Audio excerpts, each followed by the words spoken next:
Stronger Nation by Justin Childers. And Chris Jablonski. Strength training can be dated back to at least ancient Greece, and Hippocrates, who wrote, quote, "That which is used develops, and that which is not used wastes away." This was said around 500 BC. Hippocrates was referring to the ideas of hypertrophy and atrophy, or the building of muscles and the wasting away of muscles. There's also a story about an ancient Greek champion, Olympic wrestler, Milo of Croton, who would carry a calf on his back every day until it became a bull, quote, "demonstrating progressive resistance, lifting more and more weight as a means of developing strength."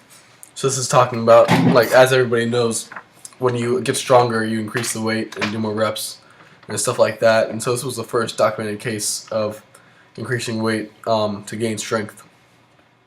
Also, the idea of the Grecian idol as the perfect aesthetic physique is still around today. So, the Greeks and Romans would make their gods, in sculpture and paintings, and people would idolize them and try to become what they look like, and people still do to this day. What we see as aesthetically pleasing was much like what the Romans and Greeks saw as aesthetically pleasing, and so a lot of people aim to become like the Grecian idol today. In 11th century India, building one's muscles to become more aesthetically pleasing became popular. But not much more in the world of strength training and bodybuilding came about until the mid-19th century. Bodybuilding and strength training started becoming much more common in the 19th century when traveling strongmen would entertain crowds with their feats of strength and physique. So much like the traveling carnival of today, men of strength would go around and show how much weight they could lift and do various activities for crowds of people, which helped bring strength training into the main culture in the 1800s. The most notable individual in the world of strength training and bodybuilding during this time was Eugene Sandow, who created much of the bodybuilding culture we know today. He created magazines, how to work out, he wrote books. He really is the father of modern-day bodybuilding and strength training. From the 20th century on, bodybuilding and strength training has become more and more popular, with large bodybuilding, weightlifting, and strongman competitions around the nation. Arnold Schwarzenegger gave bodybuilding and strength training the final push to get into mainstream culture by taking his impressive physique onto the big screen with the most popular bodybuilding movie ever, Pumping Iron, and movies such as Terminator. There are many different types of strength training, including weight training, body weight training, resistance training, and isometric and integrated training. The first one, weight training, is the most classic and probably what you think of in your head when it comes to strength training. It involves dumbbells and the use of gravity. Body weight training is probably the most on the rise type of training, and it involves no weights as you just use your body weight. And for both of these exercises, these are probably what you're going to see in a gym when you go there, along with the third one, which is resistance training. And it's very similar to weight training, except it has the emphasis on elastic bands, opposing force, and air compression. And while weight training is the most classic and popular, body weight training and resistance training are both on the rise due to their accessibility and lack of needing a gym in some cases. Isometric training is non-compound movements such as squats or curls, and this isolates the muscles and is form over function, which means it's more of the bodybuilding type where you want to get your muscles way bigger and stronger rather than just get healthier. Integrated training is compound movements, and this is most popular with athletes and people who are just working out to stay healthy. And it involves all aspects of leading healthy life as well as function over form and compound movements. So there are a lot of benefits for strength training. A lot of people don't know about this, but it reduces the symptoms of multiple diseases, such as arthritis, diabetes, osteoporosis, obesity, back pain, depression, and weakening tendons and ligaments. Strength training keeps patients active while making them healthier, and their joints and bones hurt less with arthritis or osteoporosis. So the classic treatment for arthritis is heavy rest, which recent studies have shown that really isn't helpful for patients. The theory that a lot of doctors follow now is, patients that are in motion stay in motion. So weight training is a great way to get patients into motion and strengthen their bones and tendons, which also decreases the pain of arthritis as well. Osteoporosis is the weakening of bones and the making of holes in one's bones, and strength training also strengthens bones, much like the wind strengthens trees and makes them build bark to sturdy their trunks. Strength training makes bones rebuild themselves and become stronger over time.